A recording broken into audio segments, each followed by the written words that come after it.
আজকে সিরিয়ার জমিন দখল করে নিচ্ছে ইসরায়েলিরা। যেহেতু ঈসা আলাইহিস সালাম সিরিয়ার ওই মসজিদে আসবে,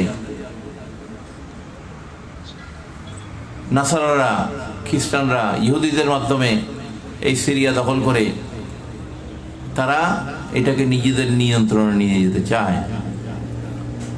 আচ্ছা, এই সিরিয়ার জন্য আল্লাহ রাসূল দোয়া করছেন,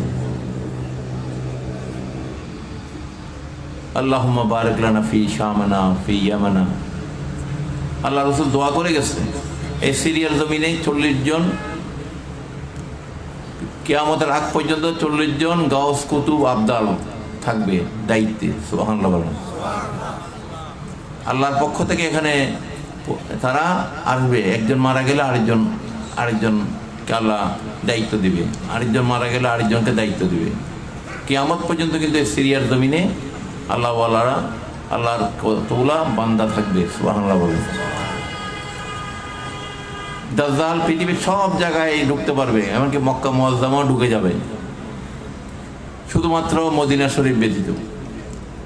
কারণ মদিনাকে আল্লাহ পাক ফেরেশতাদেরকে দিয়ে মদিনার দরজাগুলোকে পাহারা দিয়ে হবে। সুবহানাল্লাহ বলেন।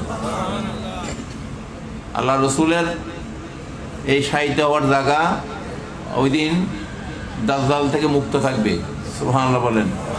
এই মদিনাতুল মুনাওয়ারার এই জায়গাটা শুধু দাজ্জাল ঢুকতে পারবে না, পৃথিবীর এমন কোনো জায়গা নাই সে ঢুকবে না, সে সব জায়গায় তার অনুসারী বানিয়ে ফেলবে, শুধু মদিনাতুল মুনাওয়ারার মধ্যে সে ঢুকতে পারবে না। আল্লাহ রসুলের উসিলায় এই মদিনা হেফাজত থাকবে। সুবহানাল্লাহ বলেন।